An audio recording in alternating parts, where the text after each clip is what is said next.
elements. Thank you. So Christian, you're going to speak to us for a few minutes, and we have a chance after your session to actually ask Christian some questions. So if you've got any questions that pop up during his talk, pop them in the chat and we can raise them at the end and have a nice Q&A session afterwards. Christian's going to talk to us about global warming, planetary boundaries, the decline of democracy, and more. So looking forward to hearing from you. Christian, I'll hand over to you. Thank you so much. Thank you, Heidi and Daniela and Gus. And hello, everybody. Again, experiencing being part of this fantastic movement. It's growingly exciting from year to year for me, because this movement is both growing and thriving. And I try to enjoy both dimensions of our collective evolution, and just to enjoy this moment of connection and global union of people who meet locally and regionally, partly, some of us, but all of us hardly ever meet, except now in this online gathering once a year. And I'm envisioning, and I'm actually dreaming of, the possibility to maybe one day meet physically. For sure, not every year. That will probably not be possible, but maybe every 5 years or something. That's at least a deep desire, in order that this movement can experience itself. So I will sparkle in some tidbits of thoughts, of reflections, of current trends, and trying to draw the bigger picture in which we inscribe our movement, because we are not alone standing, but we are part of a major movement, and we are part of this one humanity on this vulnerable planet, I would say today. And I prepared some slides, which I will start sharing. I see that's possible. So I ask if you can see the slides. Yes, okay. Yes. And I start with some news not so easy to digest. Okay, I can't move forward with my slides. Let me try out something. Maybe I have to share this version. No, I can't. I can't move forward either. That's a pity.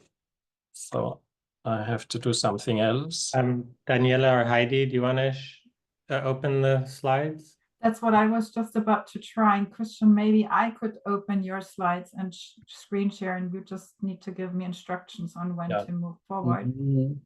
Thanks, but now it seems to work. Okay, great. Okay, now it seems to work. So the not so good message at the beginning is that we actually already not achieved, but reached the 1.5 Celsius mark, which means that we failed our goal. The goal was not to reach it. To be precise, we did not fail yet the goal, because the goal would be for a longer period, 10 or years or several decades, compared to the pre-industrial level from 1815 to 1900.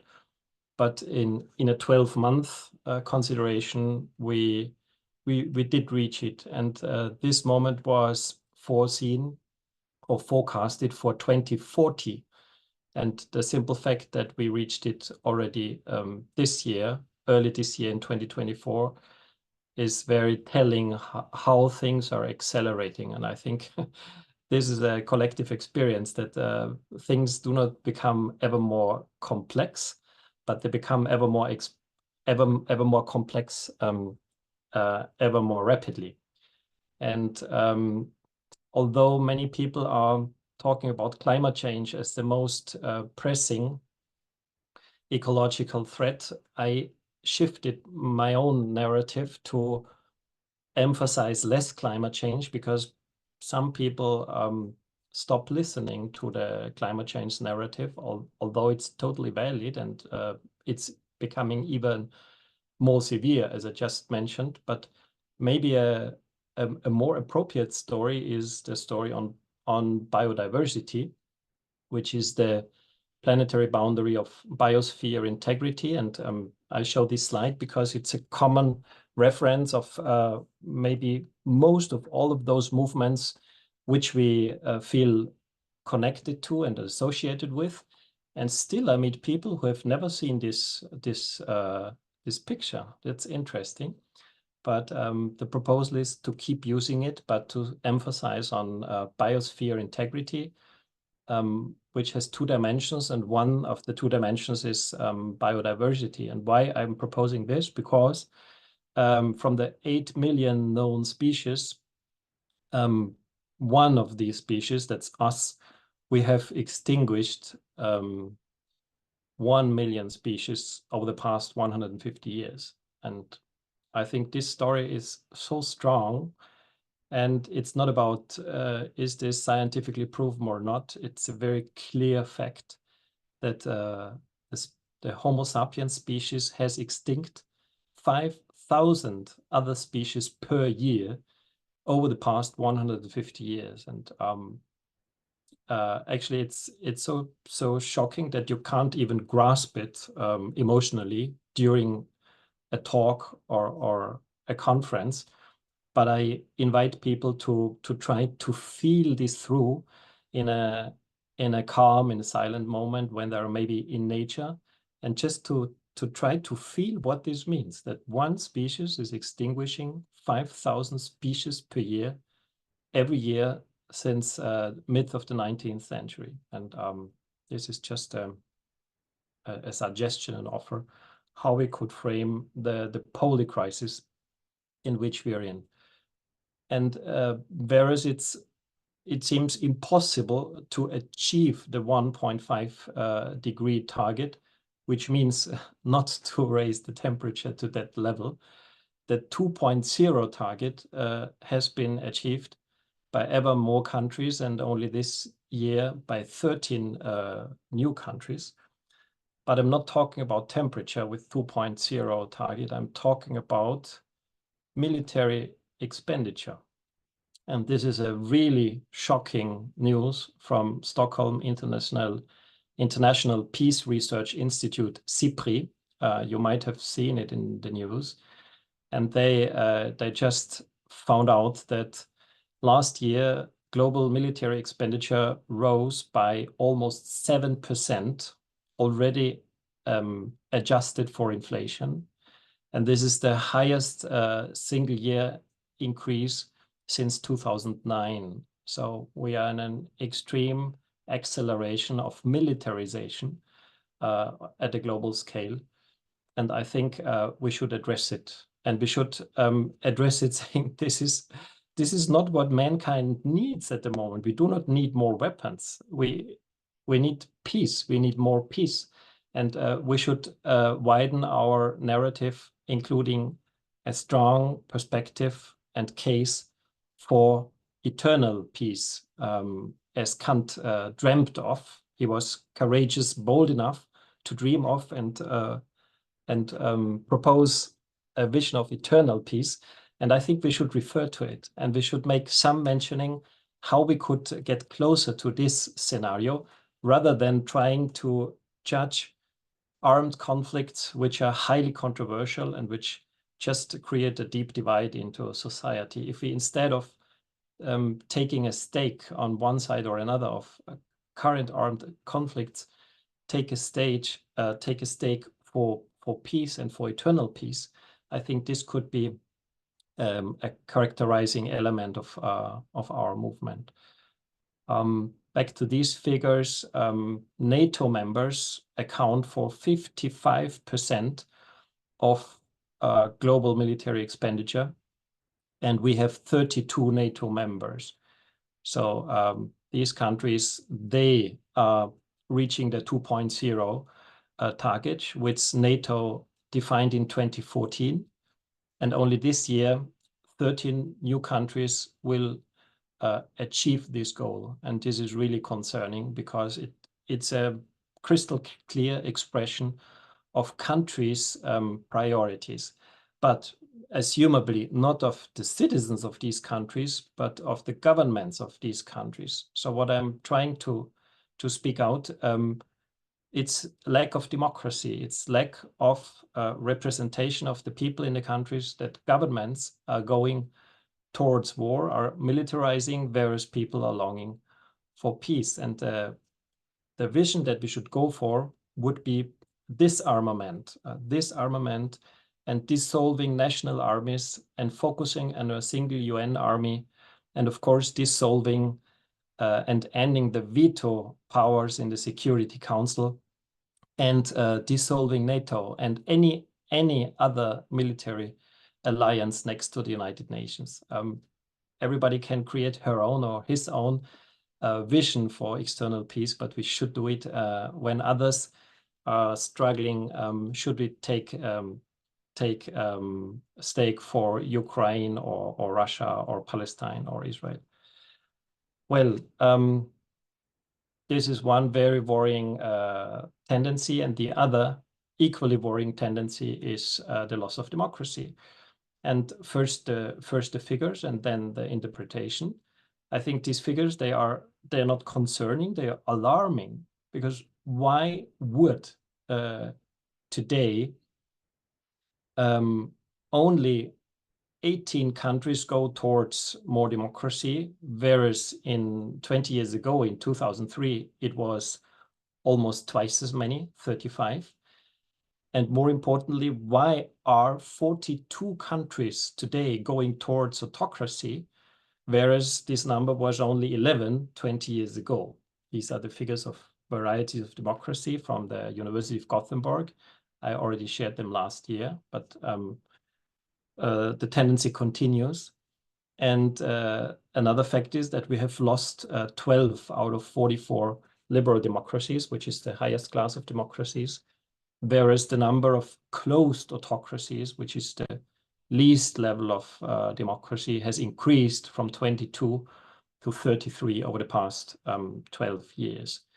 And I think this should also be part of our narrative. We should search for ways to counter this tendency, and if we want to understand why this is happening, because people are not asking for autocracies, people are not longing for less democracy, people are longing for more and deeper and more effective democracies. And my interpretation is that this is due to the progressive concentration of wealth and power in the hands of few individuals and corporations in a long-term tendency, and they have the power to capture states and political processes acting against democracy and towards autocracy. This is, maybe that's just my explanation, but I found empirical evidence for that. And the conclusion is that we have to go for a lower degree of inequality. And here is the good news. Whereas over the past decades, there were scientists and political activists that were talking about the limitation of inequality. But if somebody really did it, like us, when we said maybe nobody should have more than 10 million euros or dollars, or not more than 30 billion euros or dollars, the first level would be high net worth individual threshold, and the second one would be the ultra high net worth individual threshold, according to the reports, global wealth reports of Capgemini. Today, we have the first prominent proposal from the Netherlands, from Ingrid Reynolds, and she's not attacked as a socialist, she's hyped. And this might be a tipping point in the debate, in the meaning that people acknowledge that we should think about a ceiling, a cap of personal wealth, a maximum and not only a minimum. We come back to the metaphor of the donut. The donut could actually represent 4 limits, both a social minimum and a social maximum.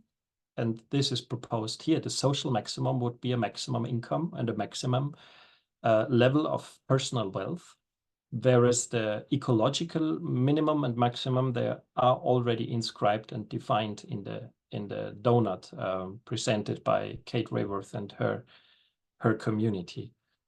And precisely this week in Austria happened something very interesting. The woman at the right is a young heir from a global chemical industry giant, BASF, and Marlene Engelhorn, who is one of the many heirs of this dynasty. She said that she doesn't want to accept her inheritance, and she wants to distribute it to the people. And she organized a citizen assembly, which was called Good Council, which just distributed 25 million euros last weekend within Austria to 77 civil society organizations who are working on the topic of reducing inequality, strengthening democracy, strengthening environmental sustainability, and increasing social cohesion and human rights. And this is already an excellent news, but one facet of this excellent news is that €500,000 was ascribed to the Economy for the Common Good movement in Austria. So this is a very good news for our movement in Austria.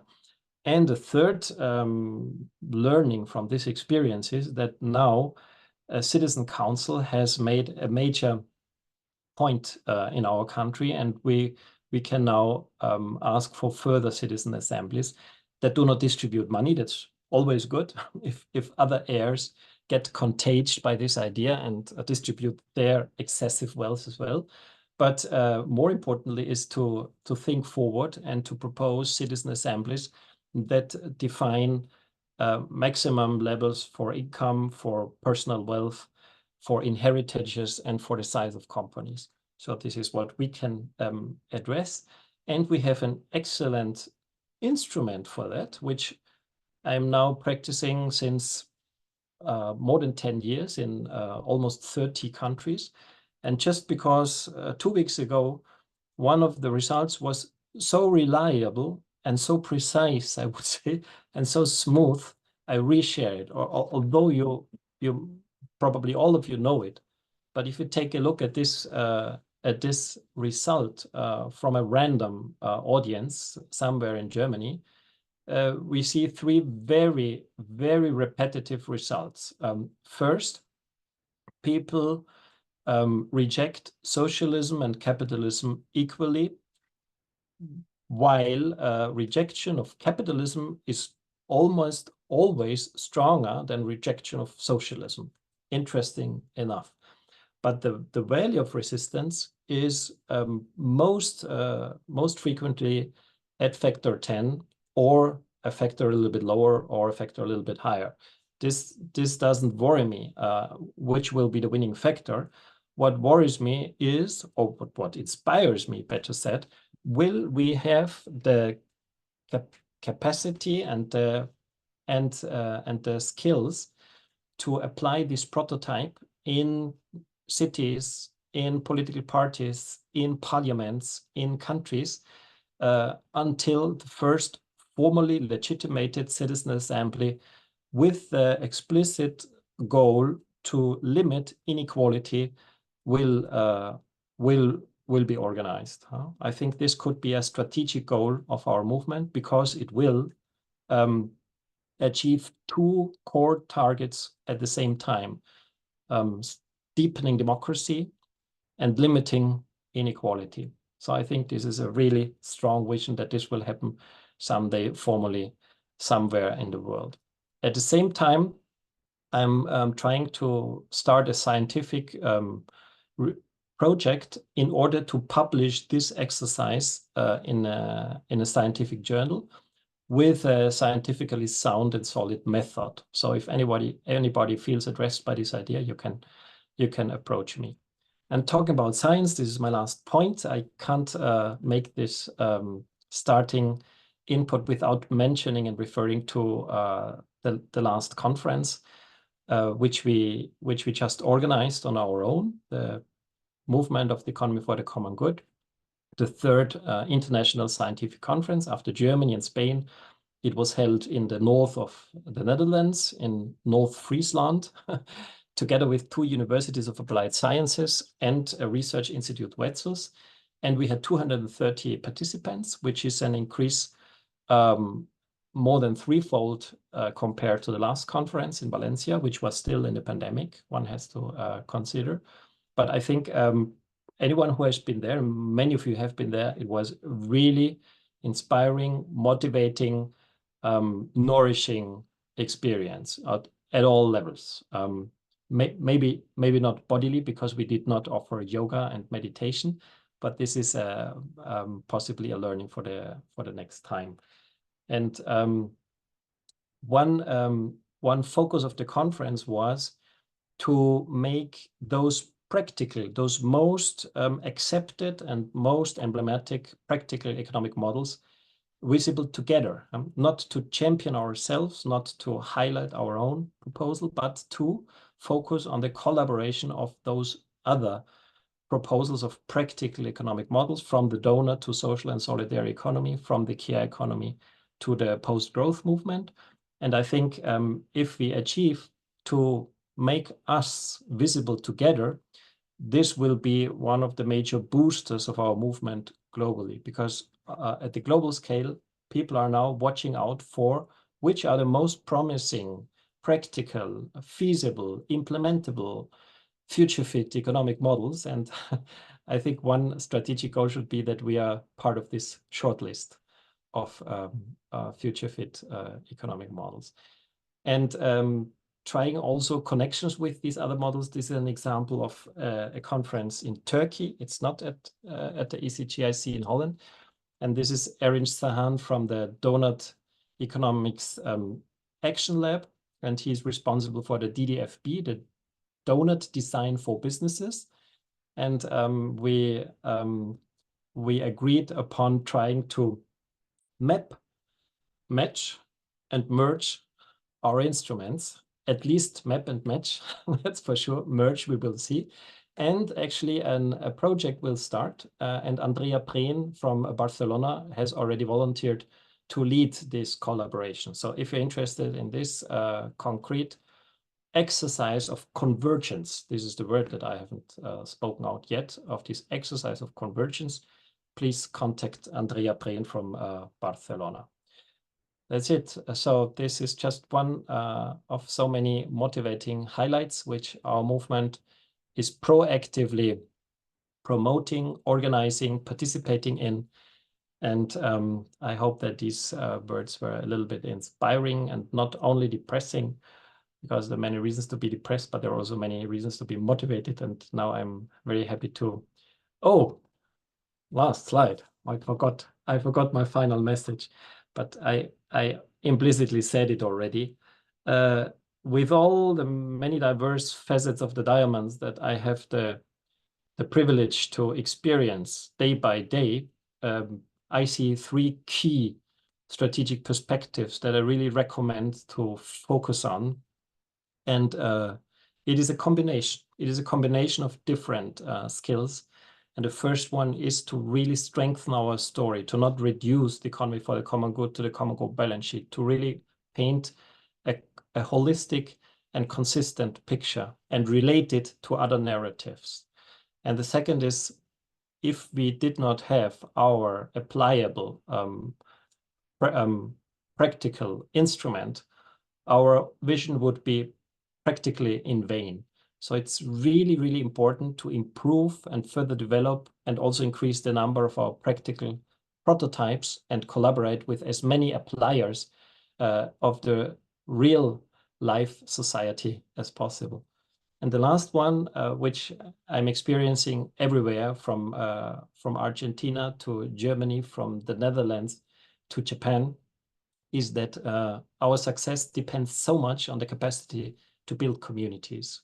From the local, I've just opened the local summit in North Rhine-Westphalia in Germany with 70 participants in Cologne, and it was fantastic, to the global level. And there, as already mentioned, we should look left and right and see who is also there and try to connect with these allies and create broader collaborations. And this will also lead to our long-term success. Okay, I hope this was not a boring last slide. Here's a less boring last slide with Lebohang Diapolo Peko from South Africa, who was one of the participants of the Holland conference. Thank you for your attention, and I'm very eager to discuss some of these tidbits with you. Thank you, Christian. Yes, it was quite depressing in the beginning, but I like the fact that you have some solutions and ways forward that we can actually put our energy into. The idea of having partnerships and strengthened collaboration with these most promising future fit economic models is awesome. This match and merge idea to compare and contrast and collaborate is just brilliant. So yeah, any questions from the audience? I can hear myself twice. I'm not sure why. Oh.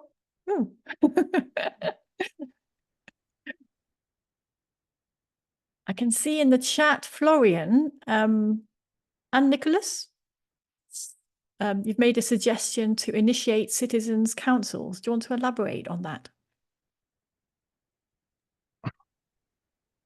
Yes, sure. Maybe not everybody is equally aware of this progressive practice in a growing number of countries. They started about 10 or 15 years ago in countries like Ireland and also Canada, maybe most successful in Ireland. And it was the most difficult political topics where the government was stuck and was not able to find a solution to problems such as same-sex marriage in Ireland or abortion. It doesn't depend on the topic, but it's that the most difficult topics that are most fit for these round tables for the citizens, because in round tables, what you do is not try to impose one solution, but on the contrary, to collect as many perspectives as possible in order to create a round solution. And these solutions were submitted to referenda. That's very important. The citizen councils do not decide; they only prepare decisions. But the proposals prepared by the citizen assemblies, they were accepted by the populations in Ireland. A little bit different from the negative experience in Chile. That's a different, very painful story. But I'm now focusing on the citizen assemblies, and we had citizen assemblies as well in Germany and France and Austria on climate change, for instance. And what we learned is that the citizens are by far more ambitious in climate protection policies and environmental policies than their government parliaments. But those other national conventions, they were not binding, and governments did not implement what people preferred. So what we should work on are two things. One is to rehearse these citizen assemblies, although they're not binding, to get to know these fantastic tools. And on the other, to struggle for these fantastic tools become an option for the people in the constitution of their country. A democratic instrument that is accessible to the citizens. Not only a right for political parties, but also a right to initiate, in this case, the citizen assembly. This would be a long-term target to strengthen democracy. With this tool, I think there is a minor, but at least an opportunity to limit inequality one day, which is another key factor to recover democracy. Thank you, Christian. I don't know if it was the same for everybody, but the sound was a bit funny for me at least. So you're breaking up a bit. I don't know if it's your Wi-Fi, Christian, perhaps. But I caught most of it. Hopefully everyone caught the gist of that too. I can see another question in the chat, actually, from Susa. She's talking about the picture that you had, which showed the maximum income being 10 times with the bell curve, where there's more resistance to capitalism. And how does this relate to people who voted AfD in Germany and other right parties in other countries? Do you have a perspective on that?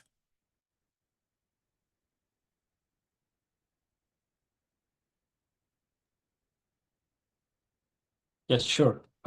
Maybe I divide Maybe this, turn the sounds- video off. That might help improve the sound. Sorry for that. Mm. Yes, maybe first the slide. Socialism is here used as a synonym for global equality, for non-equality. Christian, I don't think the signal's working very well. I think we'll have to hold the questions. I think we'll have to hold them for another time. So I wonder if we could send you the questions and then we can share them with the delegates later on in the assembly. If that's okay. Yeah. Sorry to interrupt, Yeah. but we know this problem, Christian. It's the same that we had in many meetings. So if you have the chance to change back to the other system, that will be the solution. Yes, I can be back in 2 or 3 minutes. Yeah. That's fine. I think we'll take a short break. We have a break planned now anyway. If there's any more questions for Christian, pop them in the chat and we can pick those up later and come back to share those with you, probably in one of the wrap-ups at the end of the day. For the meantime, we have a short break and then we're going to come back for this awesome panel discussion on the municipalities. So Daniela will be facilitating that, and we have some great speakers from across municipalities and also the municipalities hub. So we'll have Dr. Anke Butcher, Isabel Glaser, David Hevath, and Tobias Dauer all joining us for the panel discussion at 5 o'clock, so 6 minutes from now. So take a short break, grab a cup of tea or coffee, and we'll see you soon.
Hola, David.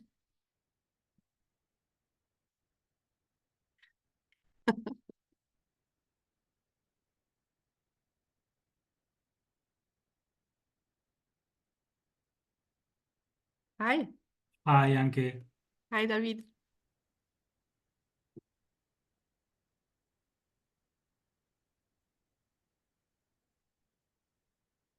Welcome back, everybody. I hope you've had a good break. So, as we started today, I had said we will have a theme for each day. And today's theme is municipalities. And as such, imagine we're all in one large auditorium. Up front, you see a stage. And on that stage, you see 4 people sitting, each one with a glass of water in front of them. And these people are an eclectic mix of people from across the globe, from different municipalities, with various roles and fresh perspectives. And they can tell us what works well, and they can share their success stories.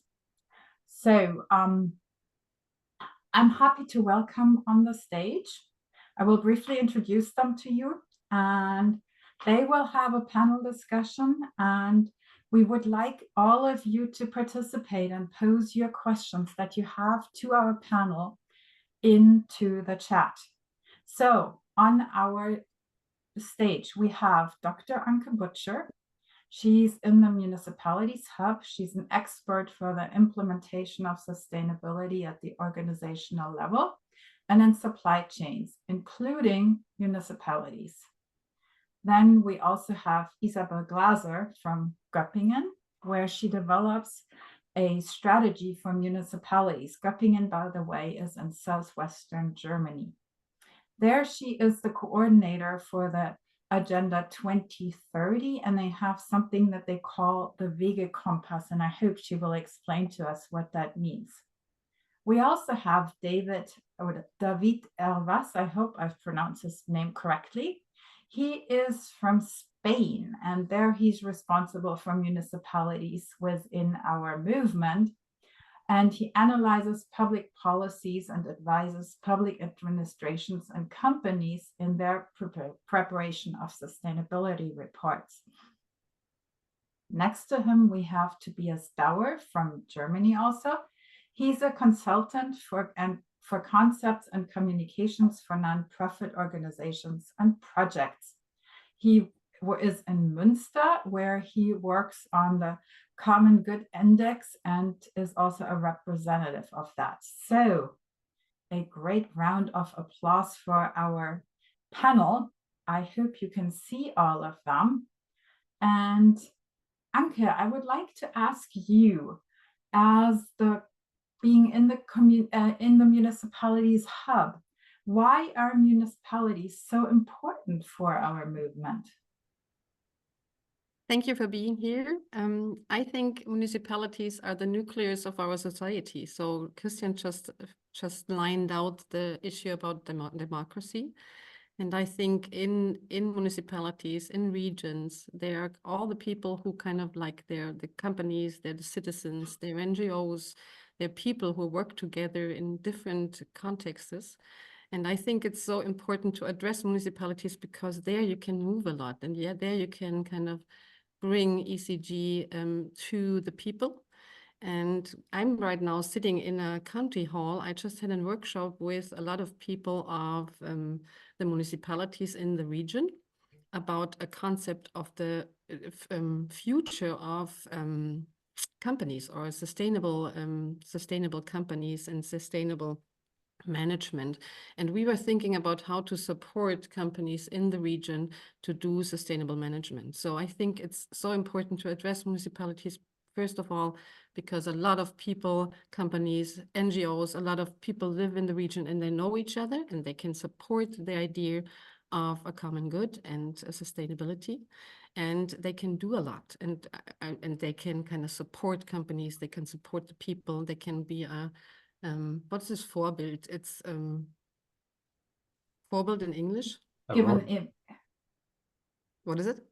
Model or an A inspiration? model. They can be a model, in the region that others could follow. So this is my statement about why I think municipalities are so important. And I think my last sentence about this, it's we should give the municipalities in the movement a bigger view or a bigger representation, because I think they're really important.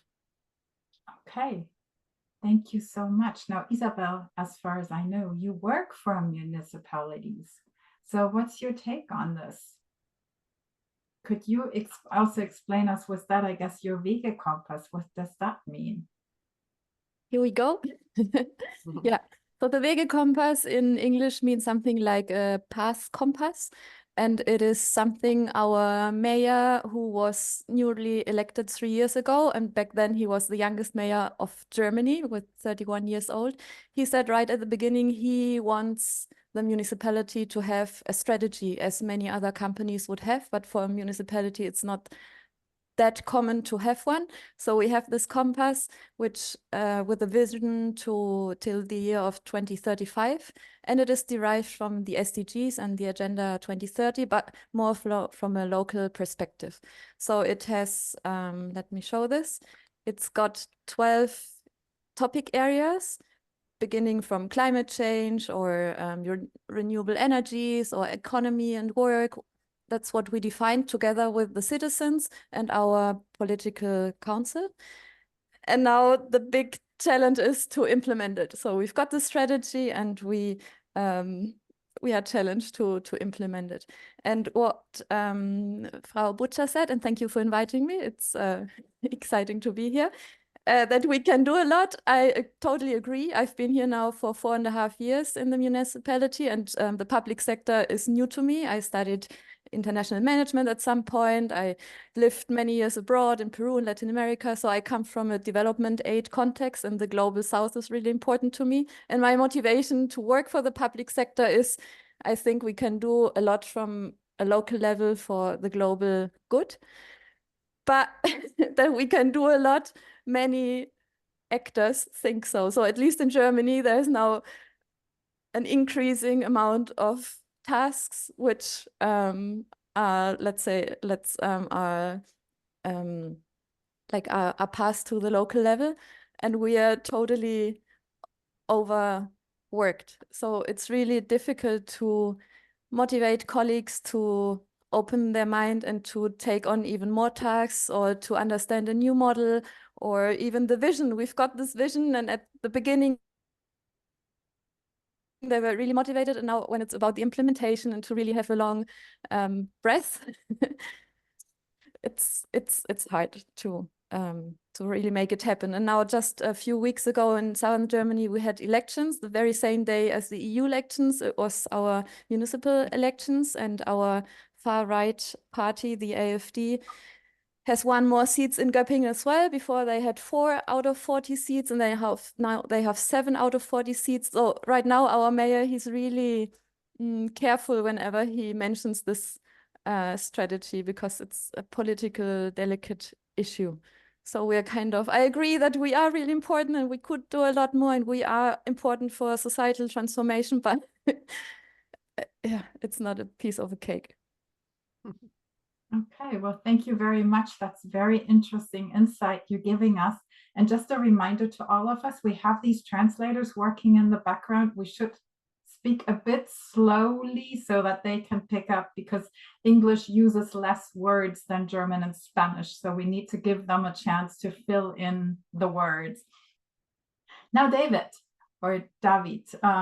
being in Spain, what do you do there? Is it very similar to what's happening in southern Germany?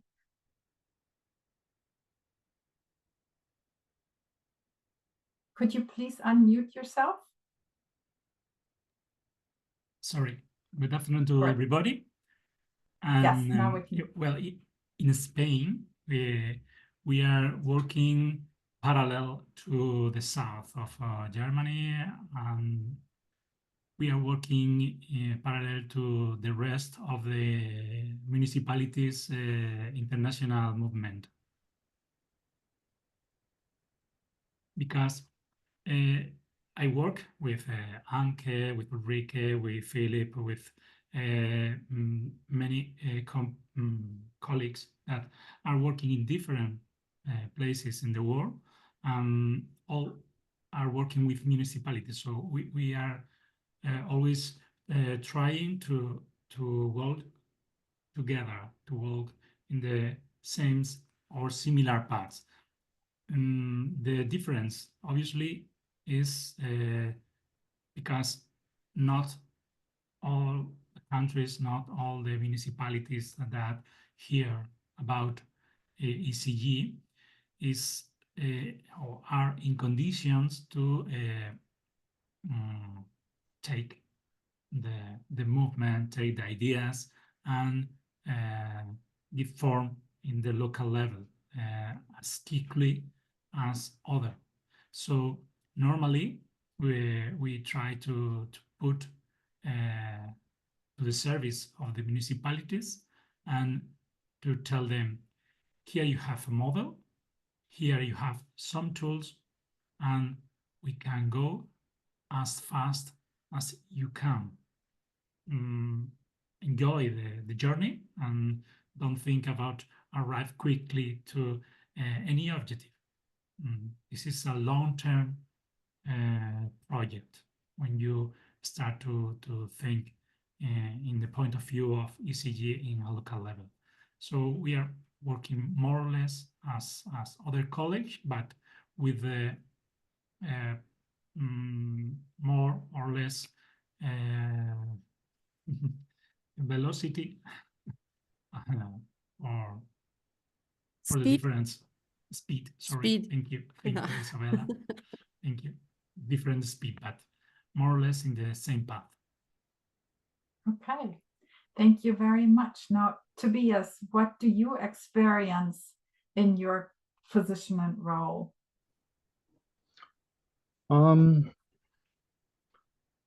It's complicated, and on the other hand, every step counts. It's a long walk. I think it's very important to understand how communities work, how politicians work, what are the interests, what are the targets, how can you get them on a long-term agreement. Very often, if you talk to political leaders, they have so many different stuff in their head, so many things to do, that they are not really the right person to go into the lead for a long time to follow a project.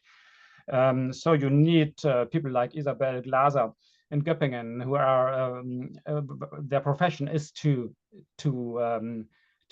bring the thing forward, and you need to build a network, and you need to be visible in your community. I do consultancies for heads of cities from different parties, also from parties where you would expect that they like ECG. But if you ask them about their main target, why are they doing what they are doing? What for are they doing it? What is their idea? They always talk about common good. They don't know the word, but this is their topic. They talk about the people in the city. They talk about better life, about when you ask for children, and for children's children, and for children's children, and always you hear from saying, yeah, that's important for us. Yeah, that's why we do this. And when you talk about future, then you talk about environment and planning our boundaries. Then you always get a yes. This is what we mean, what you want to do. And when you ask how they measure it, how they do it systematically, what is their instruments, how do they know that what they do works? There's nothing. And there's the moment where ECG is very important. If you not have someone like Isabel, who's just doing her own great stuff in the city before she was connected in this way to the ECG, it's not important for me. It's not important that it's ECG. It's important that it is really, it has a strength, it is meant, it is value based, and it is systematic, and it is holistic. And to start this, you can address every aspect. When there is energy in, let's say, a concrete project about climate change, go into this topic and connect your ECG ideas with this topic, and you will feel how strong our ideas, our values, and our concept is. Don't start talking to people who are just resisting, or doesn't want to argue, or are not interested in value-based decisions. Go into discussion with people who are passive but are somehow value-based. Go together. You don't. Politicians are not the first step for me in my experience, because the range of their view is too short. It's more the people who drive the city. It's civil organizations. Something like talk to the church and read with them together the paper of the Pope about economics, and you will they will have problems to argue against you, because what he's writing is ECG. And then you build your networks, you build your connections, and you connect them companies, you connect universities, you connect civil organizations, and you connect them then with politicians and with people from the organization of the city. Then you have the chance that there's there's something breaking up, and there goes energy in it, and it goes further. It's about doing the first step and then going on. Thank you. And I think Anke wants to react to what you've just been saying. I couldn't raise my hand. I don't know. I just rose my hand, and so I think it's really important. I'm sitting here like in an administration of a big region, and there's so many people in the administration of municipalities, of the public sector, who they want sustainability. And so we can support them. So this is, I think, the really important thing about it. And then we have to figure out how we can get the politicians to the point to decide on strategies. This is really important. I think we have to combine administration and politicians and convince them. And I think I work a lot with the SDGs too. And I think it's easier to convince or to bring politicians together with the common good values. Because sustainability, they say, okay, we know climate change and everything, but when you work with them with values, they can, even they're in a party I don't agree with, they go for things. And so I think the ECG is really important, or like it's a good step into administration, and also to talk with politicians. And like the balance sheet processes I did with the municipalities in Germany, and I did, I think, 10 or 12 processes, they're not the Green Party. So this is really important, how to address them, and how to think, and how to like bring the people, and also the young people. They want more now, also in the administration. They have a lot of problems finding people who work for the administration. And the administration, they think about how can they be modern, how they can address sustainability, and like to work with them and to bring them together. And this is really important, I think. So, yeah. Okay, thank you so much. The SDGs are a curse and blessing on the same moment. Yeah. On the one hand, they are not really strong, not really good, but they are the best what we have. Yeah. They're accepted, they're internationally accepted, and they are there's a lot of money in it. So you can use them, but the problem is they are not prioritized. You don't have the prioritization of the ecological question, and you don't have value based. So you don't have systems how to go with conflicts.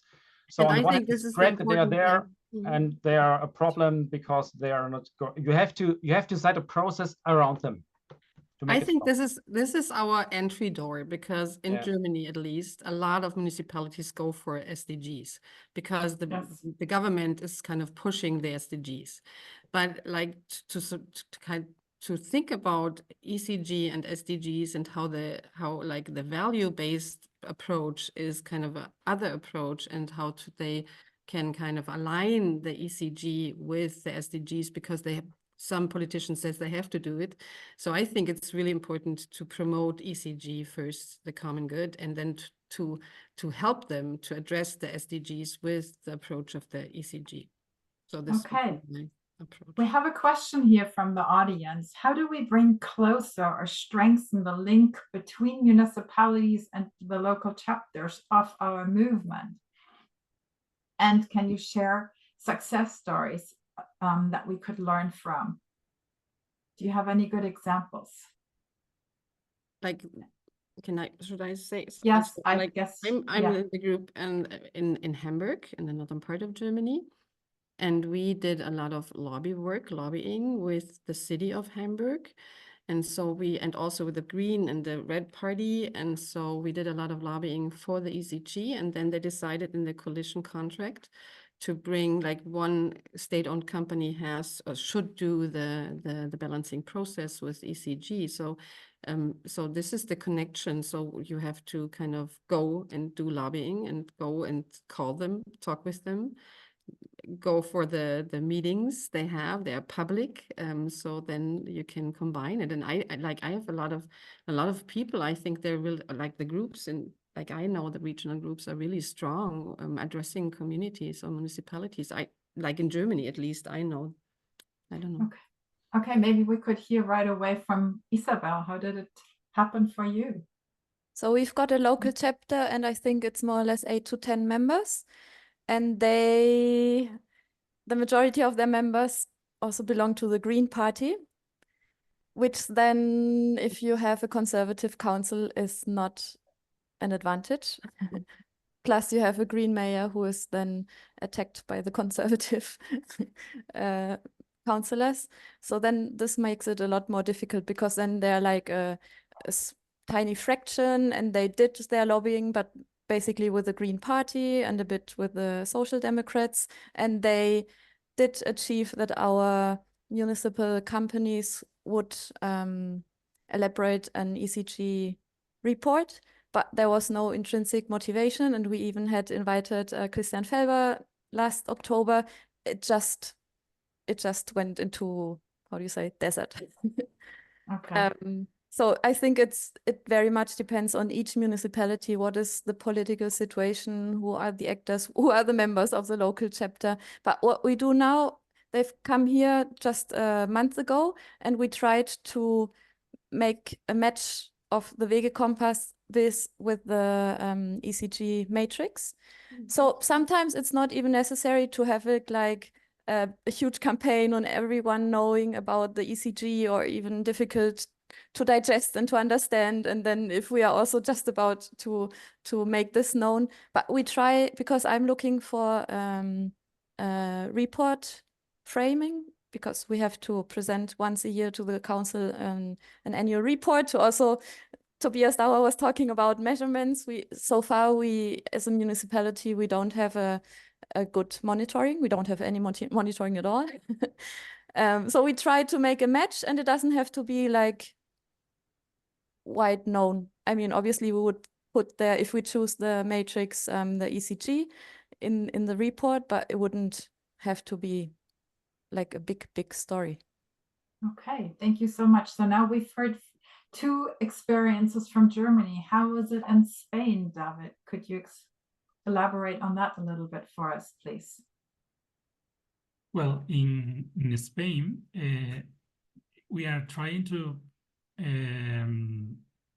have, first of all, municipalities from all or most of all of the sensitives of the ideologies.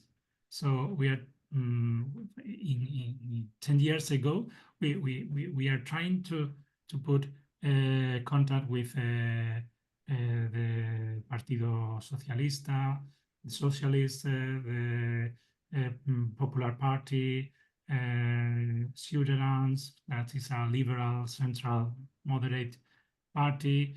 We have some troubles because people from one on the left party, Podemos, wanted to phagocytate, to take all the contents of the economy for the common good, and we tried to put some distance in between our movement and all the political parties. But at the same time, we try to put above all the parties and say these are general values. We are talking about constitutional values. So all you must to join to the ECG, and this had been our work in all this time.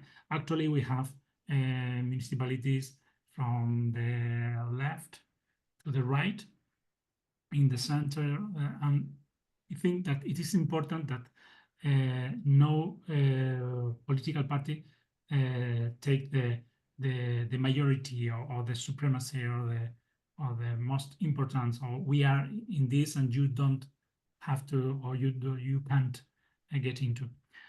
This is one, and the other is that it's important to have a local chapter, because the local chapter is always the municipality and can make this lobby that say Anke before. But it is most important that you have contact too with the social groups, with the associations, foundations, and you must have contact with politics and with social representatives, so you can go on with project in a long term. Okay, thank you very much. Anke, you still want to react to this? I'm sorry. I would like to place one point for the movement. I think it's really important that we change the narrative of the movement a little bit, because we are always, when we address municipalities with our approach, we have the workbook, we have the matrix. They always say, oh, this is for companies, ECG is for companies. And I think this is really important that we say, okay, we have, so we explain it then. No, it's also for municipalities. It's really important. And we have the workbook. We designed the workbook for municipalities. But when you address them with ECG, most of them say, okay, this is for companies. It's for economy. It's not for municipalities. And I think it's, for me, I think it's great that we address municipalities at the delegation assembly. Would be to change a little bit the narrative and say, okay, it's about a common good. It's about common good. And then there are companies, there's the target group of companies, and we have the municipalities, and we have universities, for example. So this would be, I think that would help us to address them more likely, and they like to do a balancing, or they want to do something with ECG. Because so we always have to kind of fight about the issue or the argument that it's just for companies and not for municipalities. And I think this would be fine to kind of to widen the narrative of the ECG movement. Well, thank you so much for saying that. I guess that almost was the answer to the last question that I wanted to ask you, because I wanted to know from you, what would the municipalities hub need for further development? Is that what you've just said, or are there any other things and topics you could think of you would need? I have practical things too. It's first the narrative. I think it would be important, and I would like to say we developed a lot. We have the workbook, and we have the matrix, and we always have to fight that it gets on the website, and that they're also visual, the municipalities. And when you open the website, it's just companies, and then we say, okay, you find the workbook there and there. Yeah, so we always have to tell them, okay, no, it's on the website. So this would be nice if, like, we are more visual in the movement. And then we worked a lot, and we are a really good group in the hub. We don't have fights, and so we just work together, and we achieved a lot. David knows we had the workbook. It's an international workbook. We worked with Spain, with all other people from a lot of countries together to have an international approach on the municipalities. Even it's difficult. And we now have a consultant training for consultancies or consultants for municipalities. And we developed this, but we have it just for the DACH region because it was such a hard fight to do it. And so we have a lot, and we have now decided on a procedure, rules of procedure, and we just explained it to you. And I think we worked a lot together, and really, I think we have a lot of good tools, and that we don't have to fight for recognition. This is what I think a little bit. Is it too hard? Or I don't know, David or Tobias, I think. Or not recognition, but the first step would acknowledgement. be, on the English website, you have the German book. Yeah, I know. German sheet. So this is a showstopper for everyone else than the Germans.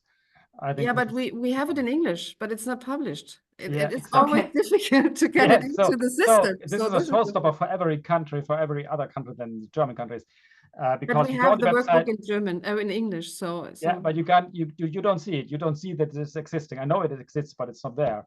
yeah, You we've can download asked the for German publishing. version on the English website. This doesn't work. Okay. But Okay, you're right. You're so- right. It is always the discussion that because we have economy at the first word in our movement, and we are about economy, this also says we are not about anything else, and this is wrong. But this is what the people think. So this is we should just rename. How about renaming the movement? No way. That's an idea. Never ever. Rebranding and renaming. Well, we're in the process of renaming and rebranding to Econ Good, so it's not just saying economy anymore. So we're serving that purpose. Now, thank you so much, all four of you. Later on, we will have 2 breakout sessions where you can choose between hearing David intensely about the Common Good Index in Spain, and then he will present in Spanish and he will be translated into English and German, meaning if you are English speakers, then you please need to choose the English channel and do not stay on the main plenary. And we will have a breakout with Tobias where he will talk about implementing in large German cities, and he will do that in English. At this point, I think your English is perfectly fine for that. At this point, Thomas Schanz, who has an